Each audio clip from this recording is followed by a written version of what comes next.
Cincinnati Bengals season has tragically ended for the 2022 campaign. They lose to the Kansas City Chiefs in the AFC Championship game, 23-20, as expected, as it should go, right? And when you lose, I guess you lose kind of the same way you won last year, where it was the Bengals defense making all of the plays last year. I think it was the Chiefs defense making all the plays this year. And that's how it goes. Field goal at the end. Complete mirror, right? Complete flip. And a lot of things to talk about in between that, which is where we're going to go and where we're going to talk a few issues, few things we saw in that game, and hopefully keep our composure a little bit. This is Bengals on the Brain, and I am Joe Goodberry. And I'm not going to harp too much on the officiating, or that's the wrong word to say. I'm going to talk about the officiating. I'm not going to harp too much on what I thought were missed calls or calls that shouldn't have been made or should have been made. I think that stuff is entirely subjective, and which is why we argue about it. And the NFL likes when we argue about it because it creates ratings and drama and fun stuff. I do think they'll make an effort to be better at it, but at the same time, we talk about it for 2 days and they love it. It's subjective for a reason. It's in the rule book for a reason. There's NFL Hall of Fame Pro Bowl offensive linemen that don't agree if it's a hold or not a hold. That should tell you everything you need to know, that it's so subjective and so opinion-based on the field while these guys are flying at 20 miles an hour, that how could you possibly get it right in real time with any type of accuracy or consistency? And that's where I stand on that. I do think, though, we have no faith in the system when you let a play go on. Oh, no, it was a false start. Now I watch the film and I see the guy coming in from the side, meager, and just, stop the play. And I get it. That's what you're supposed to do. I remember they used to run in, blowing that whistle, waving everything off, getting in front of players so they didn't hit each other. I don't do that anymore. And then the clock issue, which completely give them an extra down, and then there's a penalty on that down. You ruin all faith in the process and the hope that things are going the right way. And because of it, you question everything afterwards. Even when you try to remain objective afterwards and watch the plays and watch them again and break down the film again, you look at it and you go, okay, I can see it now because I'm not emotional. I can see it now. I can see the ref running in, trying to blow the play dead, or trying to wave them or get someone in detention, whatever he's doing, to say, hey, the clock ran on accident. The clock should not be running. It was an incomplete pass. I get it. But at the time, you don't get it because it looks horrible. It looks like they have no handle on the game at all. They can't discern right from wrong. And there's no type of consistency. Having said that, I don't think that's why you lose.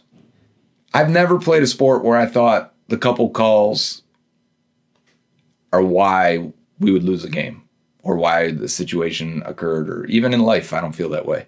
I feel like you make your own luck. I feel like you make your own opportunities. And I feel like if you walk through the door, more often than not, you're going to come out on top. The Bengals have a lot of star players that made a lot of big-time plays in this game. But sometimes you need those non-star guys, those maybe fringe roster guys, maybe the backups that have to play. Maybe they're just young players that, aren't cemented in their role yet. And they need to make a play. And I don't think the Bengals did in a lot of moments in this game. And that's where we're going to start. These are the plays that won and lost the game and ultimately ended the Bengals season in Kansas City. 4th and short. The Chiefs like to get a guy in the flat. They're going to do a sprint right with Mahomes. And when the guys don't go to the flat, you see everyone jump and kind of like sit on those. And when nobody goes to the flat and Kelsey goes deep, you see Jesse Bates is going to ride with him. And you're going to see Bates and Eli Apple are the 2 deep guys only. Bates is going to take the outside, the corner, just in case Kelsey's running it that way. Kelsey sees the opening, is back to the inside. He turns inside, and as soon as he turns in, Mahomes is like mind meld with him, and he's going to hit him. I'm not sure Bates could do much here. Better positioning, better place, or better eyes on the ball to get a play on the ball. But you see his back's turned, and why Apple doesn't keep carrying over is because Mahomes looks left, comes back to Kelsey. They're like locked in with, as Jamar Chase and Joe Burrow do, right? We like when they seem to be on the same page, but went against us here with those two. We got our out and up. Hurst ran a lot of out routes in this game, and it's funny they go out and up because they must have saw something and knew they would have a shot here. I think Burrow places this ball like A+ type placement, and Hurst just can't come down with it. They were correct on the play call. The throw is perfect. The ball looks like it hits Hurst in both hands, and he just can't make the contested grab. So the Chiefs play was a 7-point swing, and then the Hurst one was a 4-point swing because the Bengals kick a field goal after that. Now, this is when time's running down. They do the go ball to T. Higgins on the sideline. If you look, this has got 20-something seconds. If they would have had a timeout, maybe they could call a timeout here. They had to waste one on a play previous to this.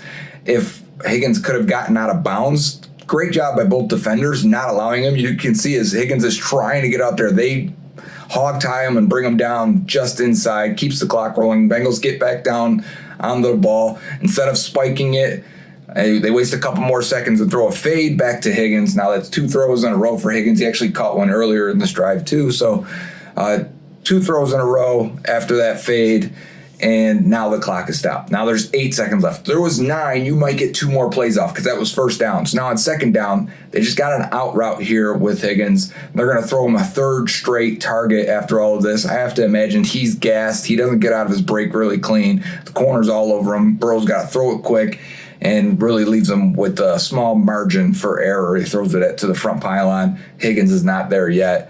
With 4 seconds left, the Bengals have to kick a field goal instead of getting a touchdown on this final drive. It's another 4-point swing. 3rd and long after a holding by Volson, and Burrow's going to break the pocket. He's going to see that Higgins is open for a chance on a big gain here, and as Burrow escapes the pocket and makes this throw, it would have been a great throw. It looks like it would have been perfectly accurate. Higgins has his feet down. I saw that on the replay on the broadcast. But what you don't see is the corner for the Chiefs here gets his hand on the ball and just deflects it enough. I mean, this is game of inches stuff. That little deflection means Higgins has to stop and reach back inside, and then the defender hits Higgins at the same time. The Bengals will punt after that. Second Chiefs touchdown. I want you to watch Mike Hilton and Jesse Bates. Both guys circle here. Hilton has outside leverage. This looks like a cover 3 scenario. So he's outside of the receiver MVS, and Bates is going to jump the underneath route. I think this is on Bates. I think he leaves Mike Hilton exposed. You wouldn't normally be that far outside unless you thought you had inside help. Now, the thing is, Mahomes kind of goes off script here. Like if you slow it down right now, back foot, ball should be coming out versus a normal quarterback. He goes to his second read, ball should be coming out. Bates is jumping down underneath. For him to get all the way to the backside, that's because it's Mahomes. It's hard to play against a guy that does that. I think this is a great hole shot here between 2 defenders. The ball hits Jamar Chase in the head. Man, I bet Chase wants this ball back. I bet you he wants another chance at this one, maybe to get his feet under him, jump up and make a play, make a catch on this. This is the second to last drive of the game. This is second down. The Bengals are trying to take a shot. If they catch this, they're at the 40 to 35-yard line, maybe even more. Who knows what happens, but I think that's a really good throw that they're just unable to grab. And now we get a sluggo seam with T. Higgins, and they're going to get the slant, a little half pump there, and he's going to try and take a shot against a safety. One-on-one with a safety. And yes, I know the corner is there. He's in trail.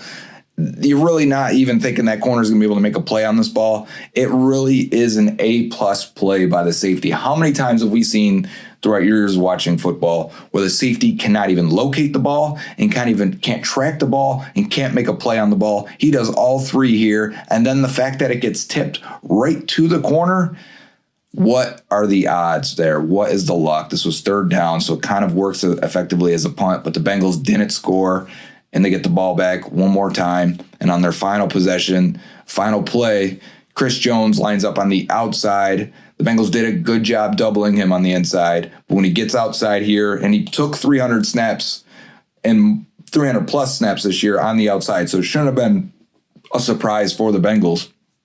He just cleanly beats Hakeem Adeniji. And if you want to feel better about this play, though, in the O-line, I don't actually think anyone was open. If he's looking right, and it looks like he was, it would have been a super tight, contested throw to T. Higgins right there with a guy underneath and a guy over top. It is a game of inches. Of course, we've known that. It's been said forever, and it is. Tip balls that just go into the other guy's hands. Tip balls that don't go into your receiver's hands. Maybe a hold here and there and a flag that doesn't need to be. And that doesn't even bring in the final play or the final sequence. There's a lot more to talk about, I guess. It wasn't just those plays. I think there was some decision making that was bad. I think the Bengals used some weird timeouts, not just at the end of the game on their final drive, but they also had some weird timeouts to go into halftime. You know, when you get that spot where you're not sure if Pirine got that first down right before they do a handoff inside, and then they call a timeout right after. So you get a timeout on the Pirine play, you run a 1-yard play and you call a timeout, and then you throw a bomb. You waste 2 timeouts there for just getting a first down. Now, the first down's important. It leads to points. But then your sequence of plays at the goal line leave you with no time as well. So it's odd. And then you get to the 35. Hayden Hurst almost gets out of bounds. He actually falls out of bounds, but maybe the ball hits the ground right before out of bounds. I don't know how the ref sees that, but it may have happened. Then you call a timeout there. You're at your own 35, 40 with less than a minute left. I'm not sure I call a timeout there. You got 2 timeouts. Maybe I would. I don't think I would. I've played Madden enough, right? I've never coached a game before, but I've played Madden enough to know when you get in these scenarios, you've simulated them. If you're my generation, you've simulated these comebacks and clock management and time management 1,000 times growing up playing this stuff. Now it's different when you have real humans, but point remains. I don't think I would have called a timeout there. And then, obviously, the punt was horrendous. One of the worst punts I've ever seen in a game-deciding situation. You need a far, long punt that goes right out of bounds. No return. No return. He punts it directly down the middle with almost no hang time at all. Completely outkicks his coverage. There's no one for 15 yards in between them. And people are going to say, well, what about blocks in the back? Guys, that is secondary to a bad punt. Secondary. There should be no return. Shouldn't even be a problem. If they want to block in the back on a no return, you'll take an extra 10 yards after that, where he fair catches it. No return or fair catch. It can't be boomed as far as you can with no. I'm ranting now. I'm getting angry. The punt was bad. The punt was bad. Because then the Bengals get a couple stops. They get the Chiefs to 3rd down from the 50. Mahomes scrambles. Now, he hasn't been able to move really all game. Actually, in between the game, I was like, why are you guys jumping up on him every time he scrambles in the pocket? You're leaving lanes open. He's throwing past you.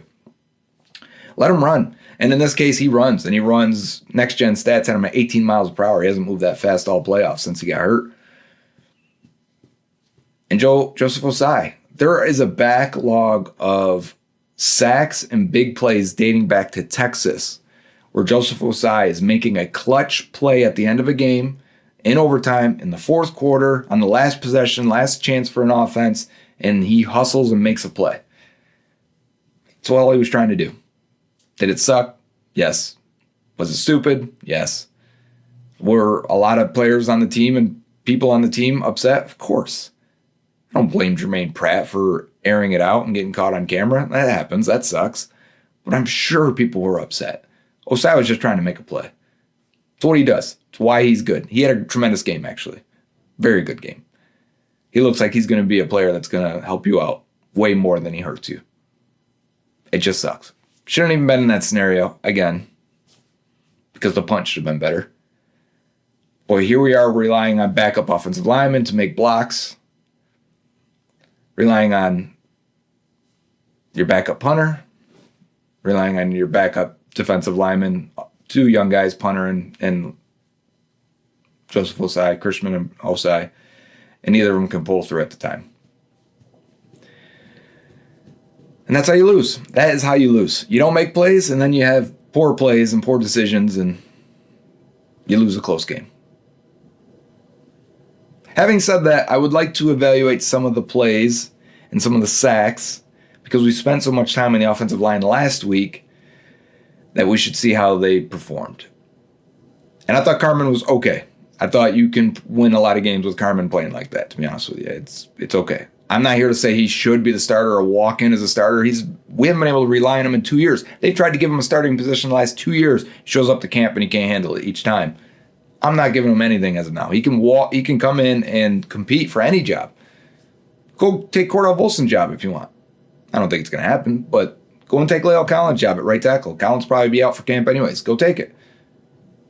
Oh, you can only play left tackle? Well, that makes things harder. You're going to have to learn a different position if you're going to. He'd probably be already starting if he could. If he would. So what do you do then?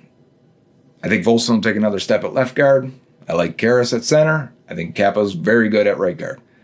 Collins is going to be out for a while. Can it be Akeem Adeniji? He got absolutely smoked again. He got smoked in the playoffs last year. He got smoked again here. I can't take it. I can't have that guy starting. Bengals are going to have to draft some offensive linemen. But let's watch film first. I've just gone 6 minutes of being disappointed. You don't want to look at my face, keep talking. We're here for some film. Here are the sacks. Here's what they looked like. Some of the sacks were really big, especially as they happened very early in this game. And first one here on the first drive, I don't really think anyone's open. Maybe you can dump it off to P. Ryan there as the linebacker's trailing a little bit too late. I think Burrow wants to get out there and, once he makes the first guy miss. Keep your eye on Jackson Carman, though, at left tackle there, 79. I think Carman could stay with his guy a little bit longer. I think he thinks ball's out now. Okay, I'm good. But, Burrow's elusive back there, so you got to kind of go with it a little bit longer, and maybe he can make some magic. Next sack, though, is the Bengals have two guys running vertically downfield versus two-man trail. It is going to be tough to give them the ball. They hit one of these balls later when they go to Jamar Chase on that fourth down. But if you look, they send a fifth rusher from the edge. Adeniji can't get to him in time. Those two guys ended up both coming fairly quickly from that right side. One guy coming back inside Frank Clark. And that's the second sack. And the third sack comes right after that in the very next play, I believe. And this one's like a clear ass whooping, if you will.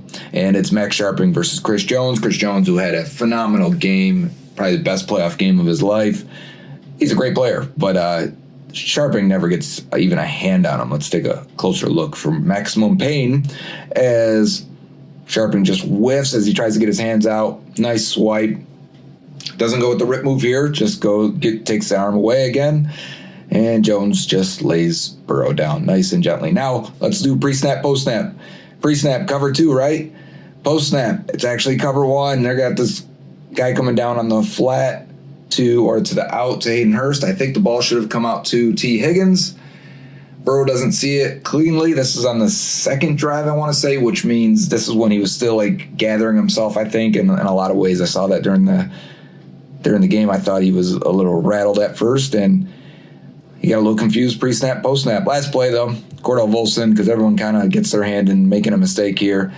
This is a hold call that kind of hurt the Bengals on a nice chunk play to Jamar Chase. And you see as he goes inside, the rusher goes outside. So one step, now you really got disadvantage. Rip move, right here. It's going to look like that chokehold, but once he's beaten Volson, that's when the flag comes out. That's that. That's our review. I kind of want to rip the Band-Aid off and just move on. I could probably extend this and we can do another review next week of more plays and more situations. I don't want to do that. I think I just want to, like I said, just be done with this game. I've watched it twice on broadcast, once on film. If you guys want to go through it, tell me. I will. I'll do whatever you want. That's fine. I do have a plan for the offseason. Got to run it through James Rapine and everyone else, all the decision makers at Cincinnati Bengals Talk on YouTube. But we're going to do player evaluation. The draft is one of my original wheelhouses. We will watch prospects.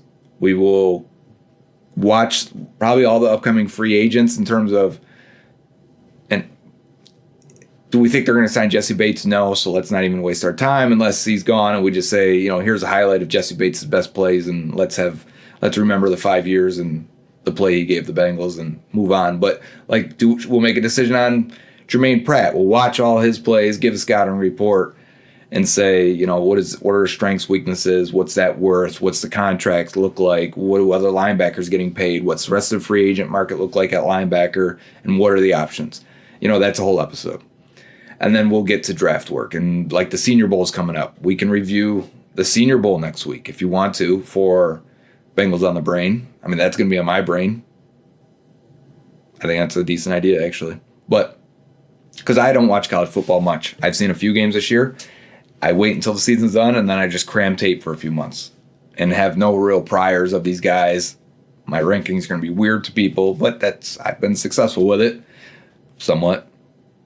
Tell me what you want in the comments, how we should handle the offseason. Like I said, I got to talk to other people. But that's it for the year. I did want to say, you're not watching anymore, but I did want to say, despite being upset and angry, you know, as far as that goes for losing and not having any control, everyone's going to grieve differently. But despite all that, it was a fun year. This might be the best 2-year run the Bengals have ever had. It's probably not might. Probably is. It's kind of sad to say that, but at the same time, it was enjoyable. I mean, think of the last 2 years. How many wins and fun plays and fun moments and games, and it's been a good run. It's been I've had a great time watching this team. So I don't want to be completely upset just because of the way it ends. It's been a lot of good times. We can do like top 10 plays of the year, top 10 throws from Joe Burrow, top 10 catches for Jamar Chase and T. Higgins if you want. I mean, this is content. These are all episodes, so I'm not going to give it away for free. This is Bengals on the Brain. I'm Joe Goodberry. Let me know what you want. And signing off. Hoo day.